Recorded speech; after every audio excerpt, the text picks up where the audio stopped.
અમદાવાદના ગીતા મંદિર વિસ્તારમાં આરોગ્ય ભવનમાં સામે આવેલી એક કોમર્શિયલ ગેસ અને એજન્સીમાં એક ગંભીર ગેસ સિલિન્ડર બ્લાસ્ટની ઘટના બની છે. આ દુર્ઘટના બપોરે લગભગ 4:30 વાગ્યામાં આસપાસ અરસમાં બની હતી. જ્યારે એજન્સીમાં ગેસ રિફિલની પ્રવૃત્તિ ચાલી રહી હતી, બ્લાસ્ટના કારણે વિસ્તારમાં ગભરાટમાં અને અફરાતફરી માહોલ સર્જાયો હતો. પ્રાથમિક માહિતી અનુસાર આ ઘટનાના 3 લોકો ગંભીર રીતે દાઝી ગયા હતા, જેમને તાત્કાલિક 108 એમ્બ્યુલન્સ મારફતે સારવાર અર્થે સિવિલ હોસ્પિટલમાં ખસેડવામાં આવ્યા છે.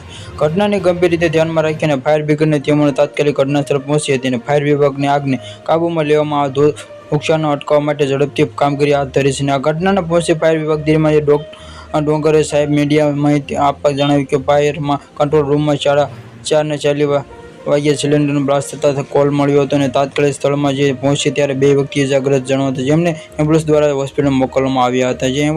એજન્સીમાં પરિવાર 50થી વધુ ગેસ સિલિન્ડરનો સંગ્રહ હતો, જેમાંથી 3 સિલિન્ડરનો વિસ્ફોટ થયો હતો. ફાયર વિભાગમાં કર્મચારીઓને ભારે જહેમત ઉઠાવી બાકી સિલિન્ડર આગ ઝપેટમાં આવતા બચતા હતા. ફાયર અધિકારીએ ઉમેર્યું કે 110 સિલિન્ડરોને સુરક્ષિત રીતે બહાર કાઢવામાં આવ્યા હતા. તેમને 8 થી 10 સિલિન્ડર હજુ પણ લીક થઈ રહ્યા હોવાનું પણ સતત રહે છે. પાણીને છંટકાવ કરીને ઠંડા કરવામાં આવી રહ્યા છે, જેથી વધુ હોવાની ઘટના ન બને. બ્લાસ્ટ પ્રાથમિક કરવામાં ગેસ રિફિલર હોવાનું સામે આવ્યું છે, જેના નાના સિલિન્ડર મોટા સિલિન્ડર ગેસને ભરતી ગેરકાયદેસર પ્રવૃત્તિ ચાલી રહી છે. દિનમાં જ આ વિસ્ફોટ થતાં ફાયર અધિકારીઓને જણાવ્યું ઘટના સ્થળે રેગ્યુલેટર, વાલ્વ અને ફિલિંગ એરેન્જમેન્ટ મળી થાય જે રિફિલની પ્રવૃત્તિ પુષ્ટિ કરી બ્લાસ્ટ થવાનું રીઝન અને નાનું રિફિલ દરમિયાન થયેલું અકસ્માતના તરફ ઇશારો કરી સમયમાં ફાયર ટીમમાં પહોંચી આગના સંપૂર્ણ આવેલા અન્ય સિલિન્ડરો પર વિસ્ફોટ થઈ શકે હોય તેના કારણે મોટી દુર્ઘટના સર્જાવાની શક્યતા